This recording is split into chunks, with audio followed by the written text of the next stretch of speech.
Pensionerlar, diqqat bilan eshiting. Bugun men aytadigan hujjat sizning pensiyangiz, imtiyozlaringiz, kompensatsiyalaringiz va davlat xizmatlaridan foydalanishingizga bevosita taalluqli. Bu masala faqat bir guruh odamlarga emas, değerli barcha pensionerlarga tegishli. Agar siz pensioner bo'lsangiz, ota-onangiz pensioner bo'lsa yoki oilangizda yoshi ulug' inson bo'lsa, bu ma'lumotni oxirigacha eshitib chiqing. Chunki bitta hujjat yo'qligi sababli odamlar dorixonada chegirmadan foydalana olmaydi. Kommunal to'lovlar bo'yicha yordamni rasmiylashtira olmaydi. Sanatoriy yo'llanmasida muammo ko'radi yoki bank va davlat idoralarida ortiqcha yugurishga majbur bo'ladi. Kanalga hozirroq obuna bo'ling, videoga like bosing, chunki men bu mavzuni oddiy tilda, amaliy misollar bilan tushuntirib beraman.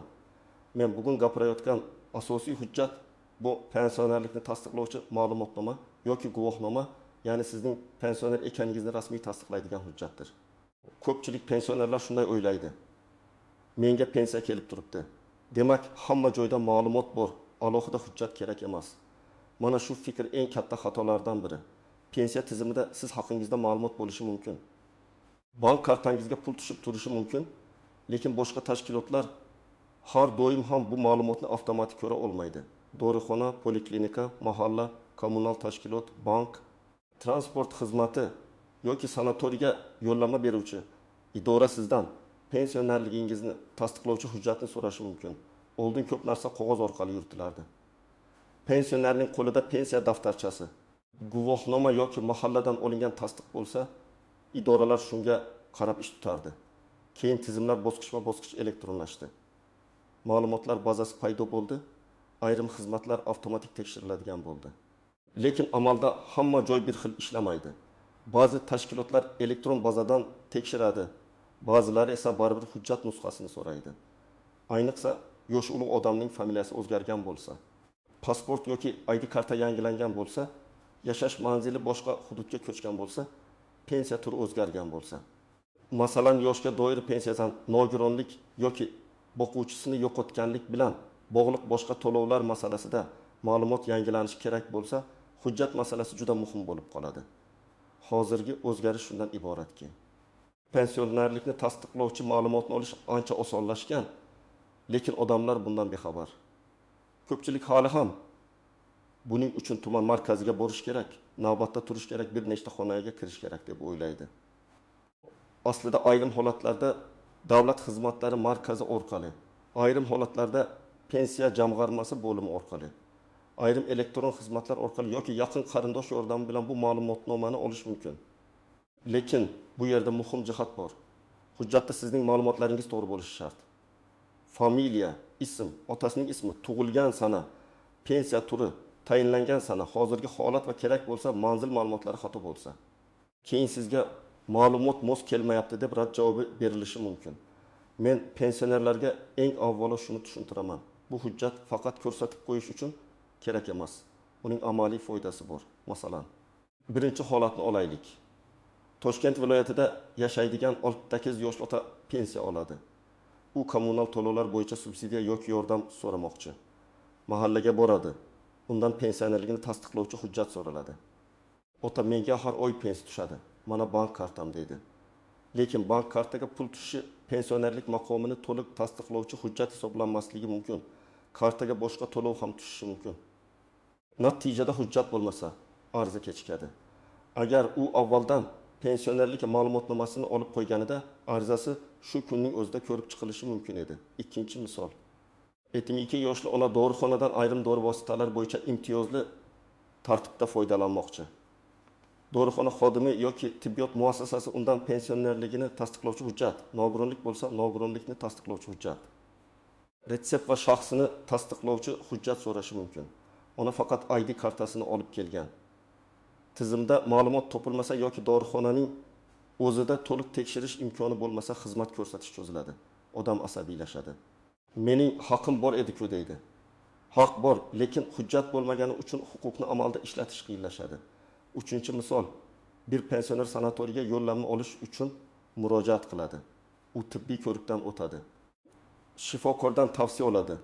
Mahallaga yoki tegishli tashkilotga hujjat topshiradi. Shu jarayonda pensionerlik holati, pensiya turi, ijtimoiy himoya toifasi tasdiqlanishi kerak bo'ladi. Agar ma'lumotimda xatolik bo'lsa, masalan tug'ilgan sana pasportdagi sana bilan bir kunga farq qilsa yoki familiyada bitta harf boshqacha yozilgan bo'lsa, ariza qayta tekshiruvga ketadi. Bir qarashda mayda xato. Lekin natijada odam yo'llanmani bir oy kech olishi yoki navbatdan qolishi mumkin. Kimlar albatta xavotir olish kerak? Birinchi navbatda yaqinda pensiyaga chiqqanlar. Chunki pensiya tayinlangandan keyin ko'pchilik faqat kartaga pul tushganini tekshiradi. Lekin pensionerlik ma'lumotlari ba'zida qanday ko'rinayotganini tekshirmaydi. Siz 6 yoshda yoki 55 yoshda pensiyaga chiqqan bo'lishingiz mumkin. Ish stajingiz, ish haqi ma'lumotlaringiz pensiya tayinlangan sana kiritilgan bo'ladi. Lekin hujjatni olib, undagi ma'lumotni ko'rmaguningizcha hammasi to'g'ri ekanini bilmay qolishingiz mumkin. Ikkinchi guruh eski pasportini ID kartaga almashtirgan pensionerlar. Ko'p idoralarda eski pasport seriya raqami bilan yangi ID karta ma'lumotlari moslashtirilishi kerak bo'ladi. Agar siz bir necha yil oldin pensioner bo'lgan bo'lsangiz, keyin ID karta olgan bo'lsangiz, tizimlarda eski ma'lumot qolib ketgan bo'lishi mumkin. Bu har doim ham muammo degani emas, lekin muammo aynan kerakli paytda chiqadi. Bankda, subsidiya arizasida, notarial ishda yoki davlat xizmatida. Uchinchi guruh boshqa tumanga yoki viloyatga ko'chib o'tgan pensionerlar.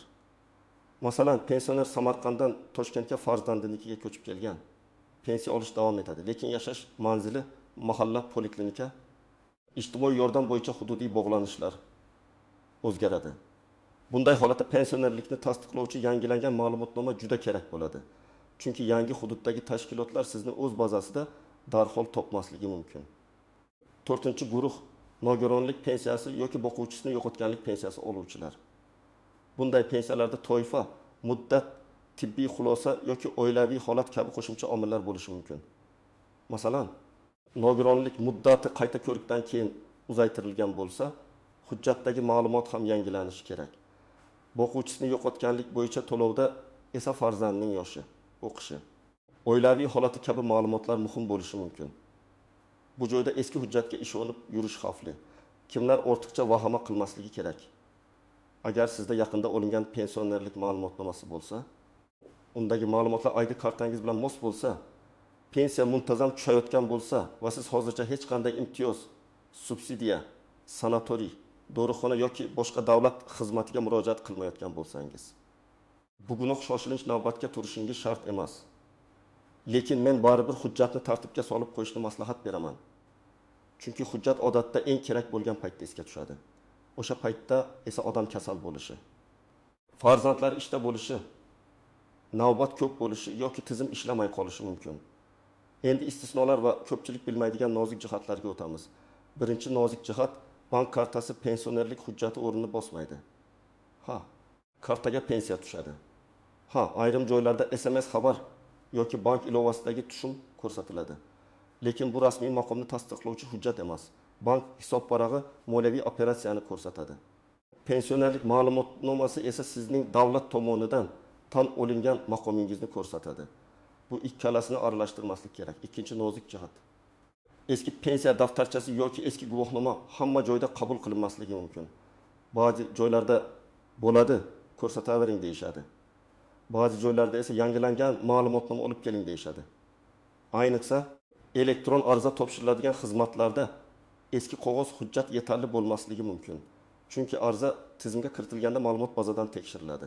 Qog'ozda bor, bazada chiqmasa, xodim ham arizani oldinga sura olmaydi. Uchinchi nozik jihat, hujjatdagi har bir harf muhim. Men amaliyotda ko'p ko'rganman. O'g'li bir joyda o'g'li deb yozilgan, boshqa joyda ugli bo'lib ketgan. Familiyada yev va ev farqi bor. Tug'ilgan sana un ichmay o'rniga irim-irmay ko'rsatilgan. Odamlar shu ham muammomi deb o'ylaydi. Muammo bo'lishi mumkin. Chunki elektron tizim inson kabi tushunib kechirim qilmaydi. Tizim moslikni izlaydi. Moslik bo'lmasa, ariza to'xtaydi. 4-nozik jihat ishonchnoma masalasi. Agar pensionerning o'zi yura olmasa, farzandi yoki yaqin qarindoshi uning nomidan murojaat qilmoqchi bo'ladi. Ba'zi oddiy ma'lumotlarni olishda qarindosh yordami yetarli bo'lishi mumkin. Lekin ayrim rasmiy harakatlar uchun ishonchnoma talab qilinadi. Shuning uchun men onamning o'g'liman, menga beravering degan gap har doim yetarli bo'lmaydi. Shaxsiy ma'lumotlar himoyalangan. idora xodimi ham qonun doirasida ishlashi kerak. Agar pensioner o'zi bora olmasa, oldindan davlat xizmatlari markazi yoki pensiya jamg'armasi bo'limiga qo'ng'iroq qilib, aynan qaysi hujjat kerakligini aniqlab oling. 5-nozik jihat, pensiya turi o'zgarganda eski ma'lumotga tayanmang. Masalan, odam avval nogironlik bo'yicha pensiya olgan, keyin yoshga doir pensiyaga o'tgan bo'lishi mumkin. Yoki turmush o'rtog'i vafotdan keyin boshqa turdagi to'lovga murojaat qilgan bo'lishi mumkin. Bunday holatda eski hujjatni ko'rsatish chalkashlik keltirib chiqaradi. Siz qaysi maqom bilan imtiyoz olayotganingiz aniq bo'lishi kerak. 6-nozik jihat, muddatli ma'lumotnomalarga e'tibor bering. Ba'zi ma'lumotnomalar ma'lum muddat uchun beriladi yoki ma'lum sanada shakllantiriladi. Tashkilot so'nggi oyda olingan ma'lumotnoma deb talab qilishi mumkin. Bu talab har bir xizmatda har xil bo'ladi. Shuning uchun 1 yil oldingi hujjatni olib borib, hamma joyda qabul qilinadi deb o'ylamang. Ariza topshirishdan oldin talab ro'yxatini tekshiring. 7-nozik jihat, pensionerlar hujjati imtiyozning o'zini avtomatik bermaydi. Bu juda muhim. Siz pensioner ekaningizni tasdiqladingiz, lekin har bir imtiyozning alohida sharti bo'lishi mumkin.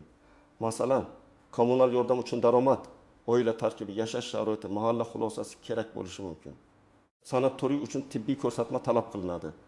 Dori-darmon uchun shifokor retsepti kerak bo'ladi. Transport imtiyozi bo'lsa, hududiy qoida, yosh, toifa va tegishli hujjat talab qilinishi mumkin. Demak, pensionerlik ma'lumotnomasi asosiy eshikni ochadi, lekin keyingi xonaga kirish uchun boshqa hujjatlar ham kerak bo'lishi mumkin. Endi nima qilish kerakligini aniq aytaman. Birinchi qadam, shaxsiy hujjatlaringizni tekshiring.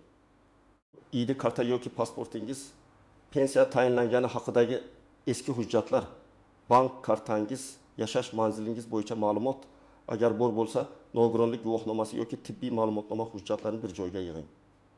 Hujjatlarni papkaga solib qo'ying. Yoshi ulug' odamning hujjati uyda har xil joyda yotsa, kerak paytda topilmaydi. Bu juda oddiy maslahatdek tuyuladi, lekin amalda ko'p muammo aynan shundan boshlanadi. Ikkinchi qadam, pensionerlikni tasdiqlovchi yangilangan ma'lumotnoma yoki guvohnoma kerakligini aniqlang. Buning uchun yashash joyingizdagi pensiya jamg'armasi bo'limiga, davlat xizmatlari markaziga yoki tegishli elektron davlat xizmatlari portaliga murojaat qilish mumkin. Men tavsiya qiladigan yo'l, avval telefon orqali yoki rasmiy kanal orqali so'rab oling, keyin boring. Chunki har bir hududda qabul vaqti, navbat tartibi, kerakli hujjat ro'yxati farq qilishi mumkin. Bekorga 2 marta qatnamaslik uchun oldindan aniqlashtirish zarur. 3-qadam, ariza topshirayotganda maqsadni aniq ayting. Menga pensionerligimni tasdiqlovchi ma'lumotnoma kerak deb ayting. Agar sizga hujjat subsidiya uchun kerak bo'lsa, shuni ayting. Agar sanatoriy uchun kerak bo'lsa, shuni ayting. Agar bank, dorixona, notarius yoki boshqa tashkilot so'ragan bo'lsa, qaysi tashkilot so'raganini ayting. Nega bu muhim? Chunki ayrim ma'lumotnomalarda ko'rsatiladigan ma'lumot tarkibi farq qilishi mumkin. Xodim sizga aynan kerakli shakldagi hujjatni berishi uchun maqsadini bilish kerak. 4-qadam, hujjatni olganingizdan keyin darhol tekshiring. Familiya, ism, otasining ismi, tug'ilgan sana, JSHR, pasport yoki ID karta ma'lumotlari, pensiya turi, tayinlangan sana, manzil, hujjat berilgan sana, tashkilot nomi va imzo yoki elektron tasdiq bor yo'qligini ko'ring. Agar bitta xato ko'rsangiz ham, mayli, keyin to'g'rilaymiz demang. Shu joyning o'zida tuzatish tartibini so'rang. Chunki xato hujjatni olib ketib, ertaga boshqa idorada rad javobi olsangiz, yana qaytib kelasiz. 5-qadam, hujjatning nusxasini tayyorlab qo'ying. Asl hujjatni yo'qotmaslik kerak. Agar qog'oz shaklda berilgan bo'lsa, bir nechta nusxa qildiring. Agar elektron shaklda bo'lsa, telefoningizda, farzandingiz telefonida yoki elektron pochtada saqlab qo'ying. Lekin shaxsiy ma'lumotlaringizni har kimga yubormang. Telegram guruhlarga, begona odamlarga yoki men rasmiylashtirib beraman degan noma'lum shaxslarga hujjat rasmini tashlamang. Pensionerlarning ma'lumotdan foydalanib kredit, firibgarlik yoki boshqa noqonuniy harakatlar qilishga urinishlar bo'lishi mumkin. 6-qadam, agar hujjat sizga ma'lum bir imtiyoz uchun kerak bo'lsa, o'sha imtiyozning to'liq ro'yxatini oldindan yozib oling. Masalan, kommunal yordam uchun odatda ariza, shaxsni tasdiqlovchi hujjat, oila tarkibi, daromad bo'yicha ma'lumot, pensionerlikni tasdiqlovchi hujjat, yashash manzili bo'yicha ma'lumot talab qilinishi mumkin. Dorixonadagi imtiyoz uchun shifokor retsepti, tibbiy karta, toifa tasdiqlovchi hujjat kerak bo'lishi mumkin. Sanatoriy uchun tibbiy ko'rsatma, ariza, pasport, pensionerlik hujjati va navbatga qo'yish tartibi bo'ladi. Siz hammasini bitta papkaga yig'sangiz, ish ancha tez yuradi. 7-qadam, yura olmaydigan pensionerlar uchun oldindan vakillik masalasini hal qiling. Agar otangiz yoki onangiz ko'chaga chiqishi qiyin bo'lsa, farzandlardan biri doimiy yordamchi bo'lsin. Zarur bo'lsa, notarial ishonchnoma masalasini ko'rib chiqing. Lekin ishonchnoma olayotganda ham nimaga kerakligini aniq ayting. Pensiya masalalari, davlat xizmatlari, ma'lumotnoma olish, bankdagi muayyan amallar, juda keng va tushunarsiz hujjat qilish ham to'g'ri emas. Juda to'g'ri qilib qo'ysangiz, keyin yana qayta rasmiylashtirishga to'g'ri keladi.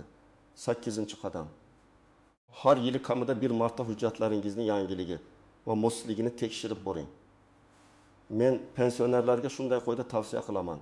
Tug'ilgan kun atrofida yoki yil boshida hujjatlar papkasini oching. ID karta muddati, bank karta muddati, pensionerlik hujjati, tibbiy hujjatlar, nogironlik bo'lsa muddati, manzil ma'lumotlari hammasini ko'rib chiqing. Bunga yarim soat ketadi, lekin keyinchalik bir necha kunlik yugur-yugurni oldin oladi. Yana bir muhim maslahat. Hech kimga pul berib tezlashtirib beraman degan gapga ishonmang. Pensionerlik ma'lumotnomasini olish qonuniy tartibda amalga oshiriladi. Agar xizmat pullik bo'lsa, to'lov rasmiy kassaga yoki rasmiy elektron tizim orqali qilinadi. Agar kimdir menga naqd bering, navbatsiz qilib beraman desa, ehtiyot bo'ling. Hujjat bilan bog'liq firibgarlik ko'pincha yosh ulug' odamlarning ishonuvchanligidan foydalanadi. Farzandlar ham bu masalaga befarq bo'lmasin. Ota-onangizga o'zingiz borib hal qiling demang. Bir marta birga borib hujjatlarni tartibga solib bering. Agar siz hujjat olishga borganingizda sizning ma'lumotingiz bazada chiqmayapti deyishsa, vahima qilmang. Xodimdan muammo nimada ekanini aniq yozib yoki tushuntirib berishini so'rang. Pasport ma'lumotidami, JSHIRdami, pensiya tayinlangan sanasidami, manzildami, familiyadami? Muammo aniq bo'lsa, yechim ham aniq bo'ladi. Kerak bo'lsa, ariza yozasiz, eski hujjat nusxalarini taqdim etasiz. Ma'lumotlarni solishtirishni so'raysiz. Eng noto'g'ri yo'l bu xafa bo'lib uyga qaytish va baribir foydasi yo'q deb tashlab qo'yish. Hujjatdagi xatoni bugun tuzatmasangiz, ertaga kattaroq ishda yana oldingizdan chiqadi. Agar sizga rad javobi berilsa, og'zaki gap bilan cheklanib qolmang. Qaysi asos bilan rad etilganini, qaysi hujjat yetishmayotganini, qaysi ma'lumot noto'g'ri ekanini so'rang.